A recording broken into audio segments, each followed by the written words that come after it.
തിരക്കിട്ട് കരാർ വേണ്ട, സമാധാന പ്രതീക്ഷകൾ അസ്ഥാനത്താക്കി വീണ്ടും ട്രംപിന്റെ നിലപാട് പുറത്തുവരികയാണ്. ഇറാനുമായുള്ള ചർച്ചകളിൽ തിരക്കിട്ട് ഒരു തരത്തിലും താൻ കാര്യങ്ങൾ നീക്കാൻ ആഗ്രഹിക്കുന്നില്ല എന്നാണ് ട്രംപ് ഇപ്പോൾ ഏറ്റവും ഒടുവിൽ പറയുന്നത്.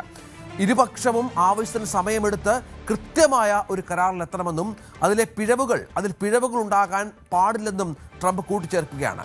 ഇക്കാര്യത്തിൽ നമുക്കറിയാം, തുർക്കിയും പാകിസ്ഥാനും മറ്റുമാണ് മധ്യസ്ഥ ശ്രമങ്ങൾ വഹിക്കുന്നത്. ഇരുവർക്കും ഈ നിർദ്ദേശം ട്രംപ് നൽകിയിട്ടുണ്ട് എന്നാണ് മനസ്സിലാക്കേണ്ടത്. ഇതിനിടയിൽ ഇറാനുമായുള്ള കരാറൊക്കെ പൂർത്തിയാക്കി എന്നുള്ള നിലയിലുള്ള വിവരങ്ങളൊക്കെ പുറത്തു വന്നിരുന്നു. പക്ഷേ അതിനിടയിലാണ് ഇപ്പോൾ ഇത്തരം ഒരു നിലപാടിലേക്ക് ട്രംപ് വരുന്നത്. നാവിക ഉപരോധം പൂർണ്ണമായും അമേരിക്കയുടെ അത് ഈ കരാറിലെത്തുന്നത് വരെ തുടരുമെന്നും ട്രംപ് വ്യക്തമാക്കുന്ന, അത് ശക്തിയോ തുടരുമെന്നാണ് ഇപ്പോൾ വ്യക്തമാക്കുന്നത്. അങ്ങനെ വീണ്ടും പശ്ചിമേഷ്യയിൽ സംഘർഷം നീളും എന്നുള്ള സൂചനകൾ കൂടിയാണ് പുറത്തു വരുന്നത്.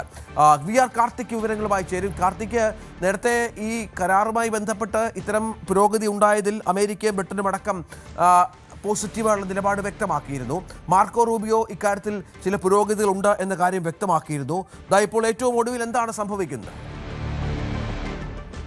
രഞ്ജിത്ത്, 60 ദിവസത്തെ വെടിനിർത്തൽ കരാറിലേക്ക് എത്തും എന്ന സൂചനകളായിരുന്നു ഇന്നലെ വരെയും പുറത്തു വന്നത്. ഇത് യൂറോപ്യൻ യൂണിയൻ അടക്കമുള്ളവർ സ്വാഗതം ചെയ്യുകയും ചെയ്തു. എന്നാൽ ഏറ്റവും ഒടുവിൽ ട്രൂത്ത് സോഷ്യലിൽ ട്രംപ് നടത്തിയ പ്രതികരണം വ്യത്യസ്തമാണ്.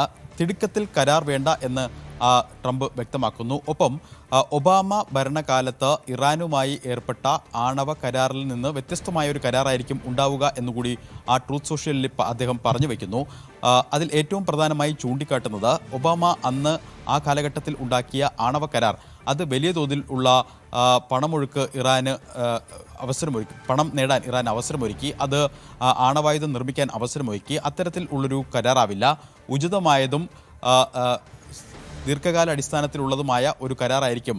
തികച്ചും വ്യത്യസ്തമായ, ഒബാമ കാലഘട്ടത്തിൽ നിന്ന് തികച്ചും വ്യത്യസ്തമായ ഒരു കരാറാകും ഉണ്ടാവുക എന്നാണ് ട്രംപ് വ്യക്തമാക്കുന്നത്. എന്തായാലും